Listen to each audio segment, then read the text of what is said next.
Karnataka news beat follow ಮಾಡಿ, subscribe ಮಾಡಿ. Sir ನಮಸ್ಕಾರ. ಕರ್ನಾಟಕ ನ್ಯೂಸ್ ಬೀಟ್ ಇಂದ ವಿನಾಯಕ್ ಅಂತ ಮಾತಾಡ್ತಿದ್ದೇನೆ. ಸರಿ, ಓಕೆ, ಹೇಳಿ ಸರ್.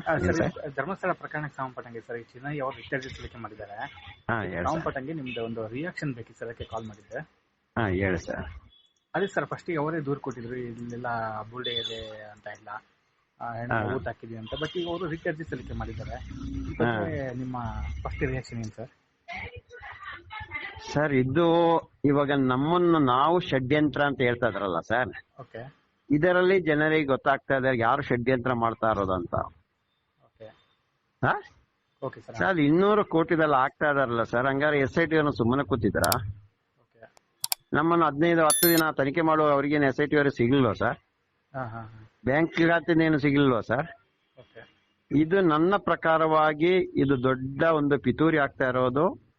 ಈಗಾಗಲೇ ಆ ಚಿನ್ನಯನ್ನು ಜೈಲಿನಿಂದ ತರಬೇಕಾದ್ರೆ ಸರ್ಕಾರಿ ವಕೀಲು, ಅದು ಅಲ್ಲದೆ ಚಿನ್ನನ ಮಿಸಸ್ ಅವ್ರು ಹೇಳ್ತಾ ಇದ್ರು ನಮಗೆ ವಕೀಲಿಲ್ಲ, ದುಡ್ಡಿಲ್ಲ ಅಂತ ಹೇಳ್ತಾ ಇದ್ರು. ಹೌದಲ್ಲ ಸರ್? ಯಾವ್ದೋ ಮಾಧ್ಯಮದಲ್ಲ. ನಾನ್ ಕೇಳ್ತಾ ಇರೋದು, ಇವತ್ತು ಹೈಕೋರ್ಟ್ ಹಾಕಿರೋದು ಅಂತ ಹೇಳಿದ್ರೆ ಹೆಸರು ಕೇಳಿದಂತ ದೊಡ್ಡ ಇವರನ್ನ ವಕೀಲನ ನೇಮಕ ಮಾಡಿದಾರಲ್ವಾ ಸರ್? ಹೌದು ಹೌದು. ಇದೆಲ್ಲ ಎಲ್ಲಿಂದ ಸರ್ ದುಡ್ಡು? ಇವನಿಗೆ ಅದು ದುಡ್ಡು ಐತಾ? ಅಲ್ಲಿ ಲಾಡ್ಜ್ ಅಲ್ಲಿ ಕೂರಿಸ 2-3 ತಿಂಗಳಲ್ಲ ಯಾವ್ದೋ ಒಂದು ಲಾಡ್ಜ್ ಅಲ್ಲಿ ಕೂರಿಸ, ಅದಕ್ಕೆಲ್ಲ ಯಾರು ಸರ್ ಕೊಡೋದು? ಅವರು ಆರೋಪ ಮಾಡ್ತಿದ್ದಾರೆ ಸರ್. ಗಿರೀಶ್ ಮಟ್ಟಣ್ಣ ಅವರು ಸೇರಿದಂತೆ ಒಂದಿಷ್ಟು ಜನ ನನಗೆ ಹೆದರಿಸ್ಬಿಟ್ಟು ಒಂದಿಷ್ಟು ವಿಡಿಯೋಗಳನ್ನ ಮಾಡಿಸ್ಕೊಂಡ್ರು, ನಾನು ಹೇಳ್ಕೊಟ್ಟಂಗೆ ಹೇಳು ಅಂತ ಹೇಳಿದ್ರು ಅಂತ ಹೇಳಿದಿರೋದು ಉಲ್ಲೇಖ ಮಾಡಿದ್ರು. ಈಗ ಹೌದು. ಅವಾಗ ಬೆಳ್ತಂಗಡಿ ನ್ಯಾಯಾಲಯದಲ್ಲಿ ಎಷ್ಟೋ ಜುಲೈ ತಿಂಗಳಲ್ಲಿ ಒಂದು ಹೇಳಿಕೆ ಕೊಟ್ಟಿದಾರಲ್ಲ ಸರ್ ನ್ಯಾಯಾಧೀಶರ ಮುಂದೆ, ಗೌಪ್ಯವಾಗಿ. ಆ ವಕೀಲರು ಇಲ್ಲ, ಯಾರಿಲ್ಲ. ಅವಾಗ ಟೈಪಿಸ್ಟ್ ಪ್ಲಸ್ ಜಡ್ಜ್ ಮಾತ್ರ ಇರುವಾಗ ಅವನು ಸ್ವತಂತ್ರವಾಗಿ ಮಾತಾಡಬಹುದಿತ್ತಲ್ಲ ಸರ್? ಮಾತಾಡಿದಂತಾನೆ ಸ್ವತಂತ್ರವಾಗಿ. ಅದು ಸತ್ಯಾಸತ್ಯ ಘಟನೆ ತಾನೇ ಮಾತಾಡಿರೋದು. ಅದು ಇನ್ನೂ ಯಾರಿಗೂ ಅದರ ಪ್ರತಿಯನ್ನು ಯಾರು ಕೊಟ್ಟಿಲ್ಲ, ಕೊಡ್ಲಿಕ್ಕೂ ಇಲ್ಲ ಸದ್ಯಕ್ಕೆ. ಹಾಗಾದ್ರೆ ಅವನಿಗೆ ಅಲ್ಲಿ ಹೇಳ್ಬೋದಿತ್ತಲ್ಲ ಸರ್, ಈ ತರ ಷಡ್ಯಂತ್ರ ಆಗಿರೋದು ಅಲ್ಲಿ ಜಡ್ಜ್ ಮುಂದೆನೆ ಕೊಡ್ಬೋದಿತ್ತಲ್ಲ ಸರ್? ಅದಕ್ಕೆ ಕೊಟ್ಟಿಲ್ಲ. ಈಗ ಒಂದು ಸಾರಿ ಚಿನ್ನಯ್ಯ ಏನಕ್ಕೆ ಧರ್ಮಸ್ಥಳ ವಿರುದ್ಧ ಪಿತೂರಿ ಮಾಡಿದ ಅಂತ ಒಂದು ಪ್ರಶ್ನೆ. ಅಂದ್ರೆ ಯಾಕೆ ಸುಳ್ಳು ಹೇಳಿಕೆ ಕೊಟ್ಟ ಆ ಟೈಮಲ್ಲಿ ಅಂತ ಸರ್? ಅವ ಹೇಳಿರೋದು ಸ್ಟಾರ್ಟಿಂಗ್ ಇಂದ ಹೇಳಿರೋದು ಸತ್ಯನೇ, ಅದ್ರಲ್ಲಿ 2 ಮಾತಿಲ್ಲ. ಅವನ ನಾವು ದೂರಲ್ಲ ಅವನು. ಅಂದ್ರೆ ಅವ 1994ರಿಂದ 2014 ತನಕ ಆ ಧರ್ಮಸ್ಥಳ ವ್ಯಾಪ್ತಿಯಲ್ಲಿ ವಾಸವಾಗಿದ್ದು, ಅಲ್ಲೇ ಆಗಿರುವಂತ ಹೆಣ್ಣು ಮಕ್ಕಳನ್ನೆಲ್ಲ ಭಿಕ್ಷುಕರನ್ನು ಕೊಲೆ ಮಾಡಿ ಬಿಸಾಕಿರೋದು ಅವನೇ. ಆ ಪರಿಸ್ಥಿತಿ ಅವನಿಗೆ ಅನುಭವ ಇತ್ತು ಏನಾಗುತ್ತೆ ಅಂತ. ನಾನೇನಾದ್ರೂ ಇವಾಗ ಈ ಅವರ ವಿರುದ್ಧವಾಗಿ ನಿಂತರೆ ನನ್ನ ಪರಿಸ್ಥಿತಿ ಅದೇ ಪರಿಸ್ಥಿತಿ ಆಗಬಹುದು ಎಂದು ಭಯ ಬಿದ್ದು ಇವಾಗ ಈ ತರ ಆಗ್ತಾ ಇರೋದವ. ಅವನಾಗೆ ಮಾಡ್ತಾ ಇರೋದಲ್ಲ, ಅವನಾಗೆ ಮಾಡುದು. ಇವತ್ತು ಹೇಳ್ತೀನಿ ನೋಡಿ, ಅವನಾಗಿ ಇದು ಮಾಡ್ತಾ ಇರೋದಲ್ಲ, ಅವನು ಮಾಡಿಸ್ತಾ ಇರೋದು. ಅವನಿಗೆ ಏನ್ ಮಾಡ್ಲಿಕ್ಕೆ ಆಗ್ತಾ ಇಲ್ಲ. ಚಿನ್ನದಿಂದ ಯಾರಿದ್ದಾರೆ ಈಗ? ಇವಾಗ ನನ್ನ ಪ್ರಕಾರ ಅತ್ಯಾಚಾರ ಯಾರ್ ಗ್ಯಾಂಗ್ ಇದೆ ಆ ಗ್ಯಾಂಗ್ ಎಲ್ಲ ಅವರೊಟ್ಟಿಗೆ ಇದ್ದಾರೆ. ಚಿನ್ನಯ್ಯ ಇದಕ್ಕಿದಂಗೆ ಯೂ ಟರ್ನ್ ನೋಡ್ಬಿಟ್ರ ಅಂತ? ಯೂ ಟರ್ನ್ ಹೊಡೆದಲ್ಲ, ಅವ್ರನ್ನ ಓಡಿಸಿರೋದು. 100% ಹೊಡೆದವರಲ್ಲ, ಹೊಡೆಯೋ ವಿಷಯನೇ ಇಲ್ಲ, ಓಡಿಸಿರೋದು. ಆಗ ಮಹೇಶನ ಮನೆಯಲ್ಲಿ 1.5 ಗಂಟೆ ಮಾತಾಡಿದಾನಲ್ಲ ಸರ್ ಅವ ವಿಡಿಯೋಲ್ಲಿ, ನೀವು ತಾವೆಲ್ಲ ನೋಡಿರ್ಬೋದು. ಅವ್ರು ಹೇಳ್ತಾರೆ ನಂಗೆ ಹೆದರಿಸಿ ಬೆದರಿಸಿ ಒಂದಿಷ್ಟು ಅಮೌಂಟ್ ಆಫರ್ ಕೊಟ್ಬಿಟ್ಟು ನನ್ಗೆ ಹೇಳಿಕೆ ಕೊಡ್ತಿದ್ದಾರೆ ಅಂತ. ಅವರು ಈಗ ರಿಚಾರ್ಜ್ ಎಲ್ಲ ಉಲ್ಲೇಖ ಮಾಡಿರುವಂತದ್ದು. ಈಗ ಚೆಕ್ ಮನೆ ಕಟ್ಲಿಕ್ಕೆ ಏನಾದ್ರು ಚೆಕ್ ಕೊಡ್ತೀವಿ ಅಂತ ಎಲ್ಲ ಕೊಟ್ಟಿದ್ದಾರೆ. ಹಾಗೆ ಅವತ್ತೇ ಚೆಕ್ ಇಸ್ಕೊಳ್ಬಹುದಲ್ಲ ಸರ್? ಯಾವ್ದು ದಾಖಲೆ ಇಲ್ಲದ ಏನ್ ಕೇಳ್ಬೇಕು ಸರ್? ಸರ್ ಈಗ ಅವಾಗ 100% ಅವನ ಅನುಭವ ಇದ್ದ ಈ ವಿಷಯನ ಅವನು ಹೇಳ್ತಾನೆ ಹೊರತು ಯಾವುದೇ ಕಾರಣಕ್ಕೂ ಅವ ಈ ರೀತಿ ಎಲ್ಲ ಮಾಡ್ಲಿಕ್ಕಿಲ್ಲ. ವಿರಿಟ ಹಾಕಿದಾರಲ್ಲ, ಅದು ಅವನ ಬುದ್ಧಿವಂತಿಕೆ ಅಲ್ಲ ಸರ್. ಅದು 100% ಅವನ ಬುದ್ಧಿವಂತಿಕೆ ಅಲ್ಲ. ಇವಾಗ ಹೇಳ್ತಾರ ಅಲ್ಲಿ, ಇವಾಗ ನೋಡಿ ಆ ರಿಚಾರ್ಜ್ ಅಲ್ಲಿ ಹಾಕಿದಾನೆ. ಮಹೇಶನ ಮನೆಗೆ ಹೋಗುವಾಗ ಗಣೇಶ ಫೋಟೋ ತೆಗಿದಾರಂತೆ. ಅದ್ರಲ್ಲಿ ಹಾಕ್ಬೋದಿತ್ತಲ್ಲ, ನಂದೊಂದು ವಿಡಿಯೋ ಮಾಡಿದಾರಂತೆ, 1.5 ಗಂಟೆ ವಿಡಿಯೋ ಇದೆ ಅಂತ ಹೇಳ್ಬೋದಿತ್ತಲ್ಲ, ಅದನ್ನು ಕೋರ್ಟಿಗೆ ಕೊಡ್ಬೋದಿತ್ತಲ್ಲ. ಕೋರ್ಟ್ ಹೇಳ್ಬೋದಿತ್ತಲ್ಲ, ಅಲ್ಲಿ ಇದು ನಂದಲ್ಲ, ವಿಡಿಯೋ ನಂದು ಹೌದಲ್ವ ಅಂತ ಹೇಳ್ಬೋದು. ಏಕೆ ಹೇಳ್ತಲ್ಲ ಸರ್ ಅದಲ್ಲ? ಸರ್ ಇನ್ನೊಂದು ಪ್ರಶ್ನೆ, ಈಗ ಈ ಆಕ್ಟರ್ ಪ್ರಕಾಶ್ ರಾಜ್ ಹೆಸರು ಕೇಳಿ ಬಂದಿದೆ ಈ ಕೇಸ್. ಈ ಪ್ರಕಾಶ್ ರಾಜ್ಗೂ ಮತ್ತೆ ಈ ಕೇಸಿಗೆ ಏನ್ ಸರ್ ನಂಟು ಇದೆ? ಅದು ನನಗೆ ಗೊತ್ತಿಲ್ಲ ಸರ್. ನಾನು ಪ್ರಕಾಶ್ ಅವ್ರಿಗೆ ಮಾತಾಡಿಲ್ಲ. ಪ್ರಕಾಶ್ ನಂಟಾಗಿ ನಾನು ಯಾವುದಕ್ಕೂ ಇಲ್ಲ ಅಲ್ಲಿ. ಈ ಪ್ರಕಾಶ್ ರಾಜ್ ಯಾವಾಗಾದ್ರೂ ನಿಮಗೆ ಭೇಟಿಯಾಗಿದ್ರ? ಫೋನಲ್ಲಿ ನಿಮ್ ಟೀಮ್ ಅಲ್ಲಿ ಯಾರ ಮಾತಾಡಿದ? ಗಿರೀಶ್ ಮಟ್ಟಣ್ಣ ಇಲ್ಲ ಸರ್, ಇಲ್ಲ, ಅದು ನನಗೆ ಗೊತ್ತಿಲ್ಲ ಸರ್ ಆ ವಿಷಯ. ಗೊತ್ತಿದ್ದ ವಿಷಯ ಯಾವ್ದಿದ್ರು ಕೇಳ್ತೀನಿ. ಇದ್ರಲ್ಲಿ ಚಿತ್ರದುರ್ಗದ ಒಬ್ಬ ರಮಾ ನಾಗರಾಜ್ ಅಂತ ಇದಾರಲ್ಲ, ಅವ್ರು ಯಾರು ಸರ್ ಇದ್ರಲ್ಲಿ? ಅವ್ರು ಯಾರಿಲ್ಲ, ಸೌಜನ್ಯ ಪರ ಹೋರಾಟಗಾರರು. ನಾವ್ ಇವಾಗ ಅಲ್ಲಿ ನಮ್ಮ ಮೇಲೆ ಅಟ್ಯಾಕ್ ಮಾಡುವಾಗ ನಾವು ಅಲ್ಲಿ ದಾವಣಗೆರೆ ಠಾಣೆಗೆ ದೂರು ಕೊಟ್ಟಿದೀವಿ.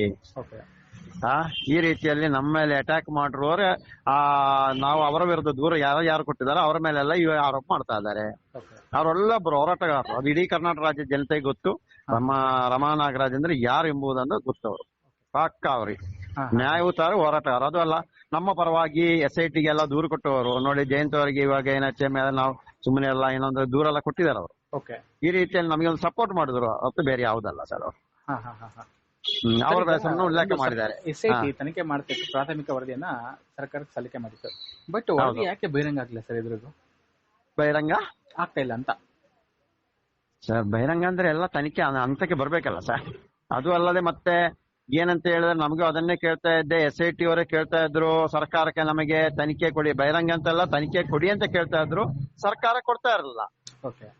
ಇವಾಗ ಇದರಲ್ಲಿ ಒಂದು ಪಿತೂರಿ ಆಗ್ತಾ ಇದೆ. ಈ ಸರ್ಕಾರ ಈ ವರದಿ ಕೊಟ್ರೆ ಏನಾದ್ರು ದೊಡ್ಡ ತೊಂದರೆ ಆದಿತ್ತು ಯಾರಿಗೆ, ಅಪೋಸಿಟ್ ಈ ಧರ್ಮಸ್ಥಳ ಗ್ರಾಮದಲ್ಲಿ ಇರುವವರಿಗೆ. ಅದಕ್ಕೋಸ್ಕರ ಇದರಲ್ಲಿ ಏನೋ ಒಂದು ಗೋಲ್ಮಾಲ್ ಮಾಡುವ ಉದ್ದೇಶದಿಂದ ಈ ರೀತಿಯಲ್ಲಿ ಒಂದು ಸಂಚು ಮಾಡ್ತಾ ಇದೆ. ಅಲ್ಲ ನೋಡಿ ಸರ್, ಇವಾಗಲೇ ಸರ್ವೋಚ್ಚ ನ್ಯಾಯಾಲಯ ಆಗಿರುವಂತ ದೊಡ್ಡ ಘಟನೆ ಯಾವುದು, ಸೌಜನ್ಯ ಪ್ರಕರಣವನ್ನು ಸೌಜನ್ಯ ಪ್ರಕರಣದಲ್ಲಿ ಇರುವಂತ ಜೀವಂತ ಸಾಕ್ಷಿಯವರಿಗೆ ಪೊಲೀಸ್ ರಕ್ಷಣೆ ಕೊಡ್ಬೇಕಂತ ಇದೆ ಅಲ್ವಾ ಸರ್? ಇಂಥ ದೊಡ್ಡ ವಿಷಯ ಪೊಲೀಸ್ ರಕ್ಷಣೆ ಕೊಟ್ಟಿದ್ದಾರೆ. ಅಂತ ದೊಡ್ಡ ವಿಷಯವನ್ನು ಇಂಥ ದೊಡ್ಡ ಮೀಡಿಯಲ್ಲಿ ಯಾವ್ದಲ್ಲ ಪಬ್ಲಿಸಿಟಿ ಮಾಡಿಲ್ಲ. ಸರ್ವೋಚ್ಚ ನ್ಯಾಯಾಲಯ ಹೇಳ್ತಾ 4 ಜನರ ವಿರುದ್ಧ ನಾನು ದೂರನ್ನ ಕೊಟ್ಟಿದ್ದೀನಿ, ಬಟ್ ಅವರಿಗೆ ಏನು ಕ್ರಮ ಆಗ್ತಿಲ್ಲ ಅಂತ ಆರೋಪ ಮಾಡ್ತಾವ್ರೆ. ಯಾವ್ದು? ಚಿನ್ನಯ್ಯ ಅವರು. ಅಲ್ಲ ನಾನು ಹೇಳ್ತೇನೆ ನೋಡಿ ಸರ್, ಅಂತ ವಿಷಯದಲ್ಲಿ ಅದಲ್ಲಿಗೆ ಬರ್ತೀನಿ ನಾನು.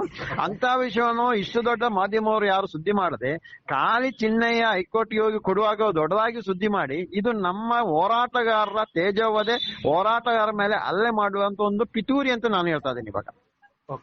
ಇವಾಗ ನನಗೆ ಇನ್ನೊಬ್ಬ ಮೆಸೇಜ್ ಮಾಡಿದಾನೆ, ಸರ್ ನಿಮ್ಮ ಮೇಲೆ ನೀವು ಇವಾಗ ಮಾಧ್ಯಮ ಮೇಲೆ ಏನೋ ಒಂದು ದೂರು ಕೊಡ್ಬೇಕಿಲ್ಲ, ನಿಮ್ಮ ಮೇಲೆ ಅಟ್ಯಾಕ್ ಮಾಡಿದ್ರೆ ಏನ್ ಮಾಡ್ತೀರಾ ಅಂತ. ಅಟ್ಯಾಕ್ ಮಾಡಿ ನಾವೇನೋ ಬೀದಿ ನಾಯಿಗಳಲ್ಲ ಅಂತ ನಾನು ಹೇಳಿದ್ದೀನಿ.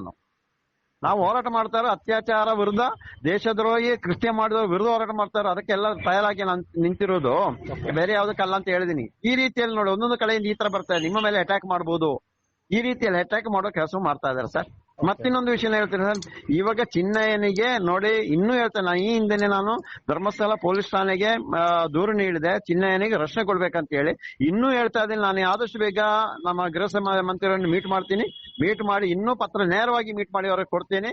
ಚಿನ್ನಯ್ಯನಿಗೆ ರಕ್ಷಣೆ ಕೊಡ್ಲೇಬೇಕು. ಚಿನ್ನಯ್ಯ ಮುಖ್ಯ ಸಾಕ್ಷಿ, ಚಿನ್ನಯ್ಯನನ್ನು ಮುಗಿಸುವ ಹುನ್ನಾರ ನಡೀತಾ ಇದೆ. ಹೇಳಿ ಸರ್, ನೀವು ಧರ್ಮಸ್ಥಳ ಪರೋನ ಅಥವಾ ವಿರೋಧಿನ? ಸರ್ ನಾನು ಧರ್ಮಸ್ಥಳ ಪರನಲ್ಲ, ಧರ್ಮಸ್ಥಳ ವಿರೋಧನೇ ಅಲ್ಲ. ನೊಂದವರ ಪರವಾಗಿದ್ದೀವಿ, ಅನ್ಯಾಯಕ್ಕೊಳಗಾದವರ ಪರವಾಗಿದ್ದೀವಿ, ಕೊಂದವರ ವಿರುದ್ಧ ಅಲ್ಲ, ಕೊಂದವರ ವಿರುದ್ಧವಾಗಿದ್ದೀವಿ. ಯಾರು ಕೊಂದಿದ್ದಾರೆ ಅವರ ವಿರುದ್ಧವಾಗಿ, ಯಾರು ನೊಂದಿದ್ದಾರೆ, ಯಾರು ಸತ್ತಿದ್ದಾರೆ ಅವರ ಪರವಾಗಿದ್ದಾರೆ, ಅವರ ನ್ಯಾಯ ಕೊಡಿಸುವ ಉದ್ದೇಶ ನಾವಿದ್ದೀವಿ. ಬಾಗಲಕೋಟೆಯಲ್ಲಿ ನೂರಾರು ಶವ ಸಿಕ್ಕಿ ಇರೋದು ಪಕ್ಕನ ಸರ್, ನೂರಾರು ಅಲ್ಲ, ಧರ್ಮಸ್ಥಳ ಗ್ರಾಮದಲ್ಲಿ ಊತ ಹಾಕಿದ 100 ಸತ್ಯ. ನಾನೇ ನೋಡಿ ತನಿಖೆ ಸಂದರ್ಭದಲ್ಲಿ ನಾನೇ ಒಂದು 40-45 ಜನರ ಹೆಸರನ್ನು ಪ್ರಸ್ತಾಪನೆ ಮಾಡಿ ಲೆಟರ್ ಕೊಟ್ಟಿದ್ದೀನಿ ನಾನು. ಅಲ್ಲಿ ಸೌಜನ್ಯ ಹೆಣ್ಣು ಮಗಳ ಮರ್ಮಾಂಗಕ್ಕೆ ಮಣ್ಣು ತುಂಬಿಸುವುದಲ್ವ ಸರ್, ಆದ್ರೆ ಧರ್ಮಸ್ಥಳದಲ್ಲಿ ಹೆಣ್ಣು ಮಗಳ ಅತ್ಯಾಚಾರ ಮರ್ಮಾಂಗಕ್ಕೆ ಚಾಕು ಹಾಕಿ ಇಟ್ಟಿಟ್ರು ಅಂತ ನೋಡ್ರು ಒಂದು ವ್ಯಕ್ತಿಯ ಡಿಟೇಲ್ ನಾನು ಕೊಟ್ಟಿದ್ದೆ, ಮೊಬೈಲ್ ನಂಬರ್ ಸಮೇತ ನಾನು ಕೊಟ್ಟಿದ್ದೀನಿ ಸರ್. ಅದೆಲ್ಲ ತನಿಖೆ ಆಗ್ತಾ ಇರ್ಬೋದು. ಇದೆಲ್ಲ ತನಿಖೆ ಆಗ್ತಾ ಇರುವಾಗ ಈ ರೀತಿಯಲ್ಲಿ ಒಂದು ಪಿತೂರಿ ಮಾಡಿ ಇದನ್ನು ದಾರಿ ತಪ್ಪಿಸುವ ಕೆಲಸ ಎಲ್ಲೋ ಮಾಡ್ತಾ ಇದಾರೆ, ಅಷ್ಟೇ ಆಗ್ತಾ ಇರೋದು ಸರ್. ಬೇರೆ ಯಾವ್ದು ದಾರಿ ತಪ್ಪಿಸ್ತಾ ಇರೋರು? ದಾರಿ ತಪ್ಪಿಸೋ ನೀವು ಅಲ್ಲಿ ಧರ್ಮಸ್ಥಳದಿಂದ 4 ಕಿಲೋಮೀಟರ್ ದೂರದಲ್ಲಿರುವ ನೇತ್ರಾವತಿ ನದಿ ದಡದಲ್ಲಿ ಅರಣ್ಯದಲ್ಲಿ ಆ ಊತ ಹಾಕಿರೋ ಹೆಣಗಳನ್ನು ಹೊರತೆಗಿಲಿಕ್ಕೆ ಅಗೀತಾ ಇರೋ ಸಂದರ್ಭದಲ್ಲಿ ಯಾರೆಲ್ಲ ಈ ಅಧಿವೇಶನದಲ್ಲಿ ಚರ್ಚೆ ಮಾಡಿಸಿರೋದು, ಯಾರಾದ್ರೆ ಹಿಂದೆ ಅದನ್ನ ನಿಲ್ಲಿಸಿರೋದು ಯಾರು? ಅಲ್ಲಿ ಆಯ್ತಪ್ಪ ಏನಿದ್ರು ತನಿಖೆ ಆಗ್ಲಿ ಅಂತ ಹೇಳದೆ ಯಾರು ನಿಲ್ಲಿಸಿರೋದು ಅಂತ ಪ್ರಭಾವಿ ವ್ಯಕ್ತಿ ಆಗಿರ್ತಾರೆ ಇದರ ಹಿಂದೆ. ಅದು ನಿಲ್ಲಿಸೋ ಶಕ್ತಿ ಇಲ್ವಲ್ಲ ಸರ್? ಹೇಳ್ಬೋದಿತ್ತಲ್ಲ, ಸರಿ ಓಕೆ ದೇವಸ್ಥಾನಕ್ಕೆ ಇದು ದೂರ ಇದೆ, ಇದನ್ನು ಚರ್ಚೆ ಮಾಡೋ ವಿಷಯ ಅಲ್ಲ, ತನಿಖೆ ಆಗ್ಲಿ ಅಂತ ಹೇಳ್ಬೋದು. ಅದು ಮಾಡಿಲ್ಲ. ದೇವಸ್ಥಾನಕ್ಕೆ ಕಲಂಕ ಯಾರು ಸ್ವಾಮಿ ದೇವಸ್ಥಾನಕ್ಕೆ ಕಲಂಕ ತರ್ತಾ ಇರೋದು? ನಾವು ನಂಬಿರೋದು ಅದೇ ದೇವಸ್ಥಾನ, ಅದೇ ಮಂಜುನಾಥ ಸ್ವಾಮಿ ಅಣ್ಣಪ್ಪ ಸ್ವಾಮಿಯನ್ನು ನಂಬಿರುವುದು. ಬೇರೆ ದೇವಸ್ಥಾನ ದೂರಕ್ಕೆ ಬಂದಿಲ್ಲ. ಆದ್ರೆ ದೇವಸ್ಥಾನವನ್ನು ಇಟ್ಟು ಯಾರು ವ್ಯವಹಾರ ಮಾಡ್ತಾರೆ ಅವರಿಗೆ ಕಂಟಕ, ಅದು guarantee sir. Okay sir, thank you sir, thank you so much sir. Karnataka news beat follow ಮಾಡಿ, ಸಬ್ಸ್ಕ್ರೈಬ್ ಮಾಡಿ.